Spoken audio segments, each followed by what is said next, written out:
English में एक कहावत है, the better you feed the brain the better it works. मतलब जितना अच्छा आप ब्रेन को खाना देंगे, जितना अच्छा न्यूट्रिएंट्स देंगे, उतना अच्छा वो काम करेगा। हमारी हिंदी में भी कहा गया है, जैसा होगा अन्न वैसा होगा मन। मतलब जैसा खाना होगा वैसे ही आपके सोच विचार होंगे।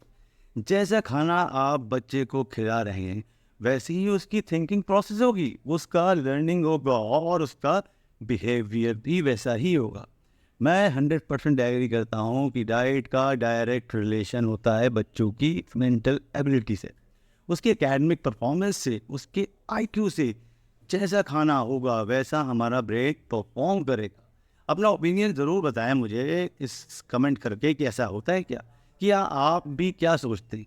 आज की इस वीडियो में मैं आपके साथ 5 ऐसे फूड डिस्कस करूंगा जो ब्रेन के लिए बहुत अच्छे होते हैं, और क्यों अच्छे होते हैं उनका उसका रीज़न भी बताऊंगा, और साथ ही उनको दूसरे हेल्थ बेनिफिट्स भी डिस्कस करूंगा।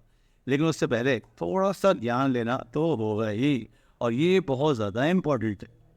मैंने अपने ज़्यादातर वीडियोज में पेरेंट्स स्पेशली मदर्स से बात करता हूँ मैं, कि थोड़ा नॉलेज होना चाहिए कि हम जो खिला रहे हैं उसका क्या इम्पैक्ट है, वो खाना अच्छा है या बेकार है, और क्यों खिला रहे हैं, उसके क्या फ़ायदे हैं, क्या।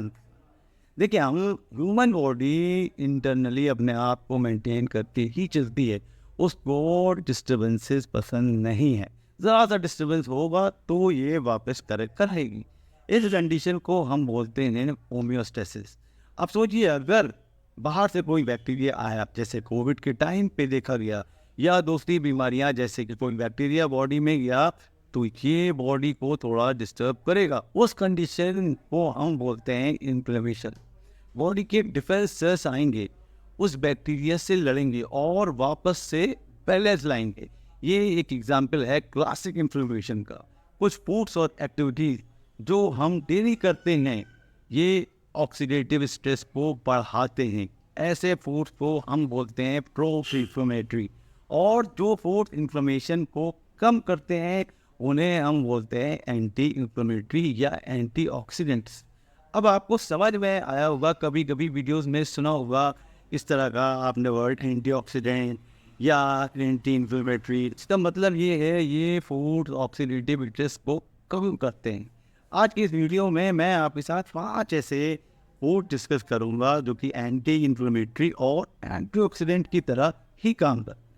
इस लिस्ट में सबसे पहला है ब्लूबेरीज। ब्लूबेरीज के अंदर vitamin E, vitamin C, vitamin K और फाइबर्स बहुत होते हैं। ये विटामिन्स पावरफुल एंटीऑक्सीडेंट होते हैं जो ऑक्सीडेटिव स्ट्रेस को कम करते हैं। ये ब्रेन सेल्स को डैमेज होने से बचाते हैं।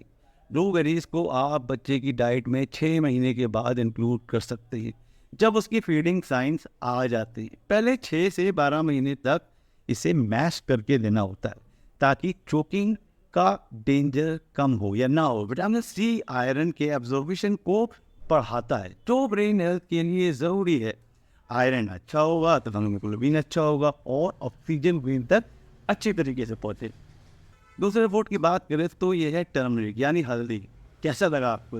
हल्दी ब्रेन और बॉडी के लिए बहुत बेनिफिशियल होती है, और हमने अपनी कभी भी लाइफ में ऐसा नहीं देखा कि हमारे घर में सब्जी बन रही है और हमने हल्दी का यूज़ नहीं किया हो। बचपन से मैं ऐसे देखता आ रहा हूँ। और अभी जो कोविड का टाइम था, कोविड के टाइम पर तो हमने सब ने हल्दी का दूध पिया, जिसे हम गोल्डन मिल्क बोलते हैं। तो ये हमें पता है कि हाँ, हल्दी में कुछ ऐसी चीज़ है जो ब्रेन को, हमारे बॉडी को बहुत सही रखती है। और वो ऐसा कुछ क्या है? सबसे इम्पोर्टेंट जो इसमें सब्सटेंस है उसे हम बोलते हैं कर्क्यूमिन। यस, ये जो कर्क्यूमिन है ये पोटेंट एंटीऑक्सीडेंट है, पोटेंट एंटी इन्फ्लेमेटरी है। जो हमारी बॉडी के अंदर वो टॉक्सिक सब्सटेंसेस डेवलप हो रहे हैं उनको कम कर, बॉडी को इनसे लड़ने में मदद करता है, बूस्ट करता है। तो आप अपने बच्चे की डाइट में हल्दी का यूज़ ज़रूर करें। इसके बाद जो हमारे लिस्ट के अंदर है नंबर 3 पे, वो है ब्रोकली। वेजिटेबल के अंदर जो एंटी कैंसर प्रॉपर्टीज़ होती हैं वो बहुत शानदार होती हैं। अगर वेजिटेबल में कहीं पर नंबर 1 देखा जाए तो सबसे अच्छी एंटी कैंसर प्रॉपर्टीज़ किस में होती हैं, तो वो होती है कर्कफिरस वेजिटेबल। चाहे आपको पास ब्रोकली हो, कैबेज हो या दूसरी वेजिटेबल हो, इन सब के अंदर एंटी कैंसर प्रॉपर्टीज सबसे अच्छी होती हैं। कुछ ऐसे सब्सटेंसेस होते हैं इनके अंदर जो कैंसर डेवलपिंग प्रॉपर्टीज को रोकने में मदद करते हैं और फाइट करते हैं और बॉडी को रिकवर करने देते हैं। ब्रोकली का एक और बहुत अच्छा फ़ायदा है कि इसमें विटामिन के बहुत अच्छा होता है। हम में से बहुत लोग स्पिनाच को सिर्फ आयरन के सोर्स में ही देखते हैं, लेकिन स्पिनाच के साथ साथ ब्रोकली में भी विटामिन के बहुत अच्छा होता है। और इसका असर ब्रेन पे कैसे पड़ता है? ब्रेन के सेल्स को एक पर्टिकुलर लिपिड की ज़रूरत होती है जिनको हम स्फिंगोलिपिड्स बोलते हैं। इनका फॉर्मेशन के लिए विटामिन के चाहिए होता है और ये ब्रोकली में मिलता है बहुत ज़्यादा क्वांटिटी में। जितना अच्छा विटामिन के लेवल होगा उतना अच्छा ब्रेन फंक्शन करेगा। इसके अलावा ब्रोकली में दूसरे एंटीऑक्सीडेंट भी हैं जो आपके बच्चों को ऑक्सीडेटिव स्ट्रेस से बचाते हैं। इसमें अगला है सीड्स। मैं आपसे भी डिस्कस किया है पम्पकिन सीड्स। ये साइज में छोटे छोटे होते हैं लेकिन बहुत शानदार चीज़ है। पम्पकिन सीड्स में जिंक होता है, कॉपर होता है, मैग्नीशियम होता है और आयरन। जिंक और कॉपर जो होते हैं ये बॉडी के नर्व सिग्नल के लिए बहुत अच्छे होते हैं। जितने अच्छे नर्व सिग्नल होंगे उतना अच्छा ब्रेन कंट्रोल करेगा। मैग्नीशियम लर्निंग और मेमोरी के लिए बहुत अच्छा होता है, बहुत इंपॉर्टेंट होता है। आयरन का लेवल जितना अच्छा होगा उतनी अच्छी होगी सेल डिलीवरी ब्रेन तक हो।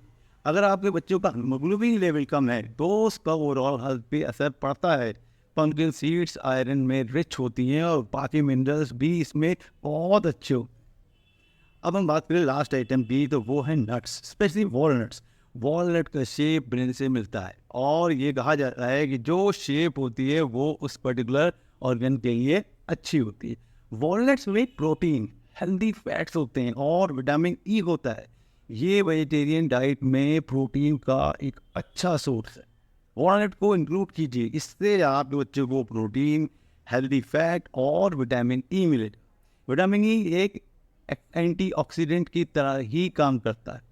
तो ये 5 फूड हैं जो ब्रेन के लिए बहुत अच्छे होते हैं। अगर आपको कोई सवाल हो तो आप ज़रूर मुझे कमेंट करके बताइएगा, ठीक है? मैं सारे कमेंट पढ़ता हूँ, ठीक है? और अगर वीडियो अच्छा लगा हो तो वीडियो को लाइक कीजिएगा और चैनल को तो ज़रूर सब्सक्राइब कीजिएगा। Thank you.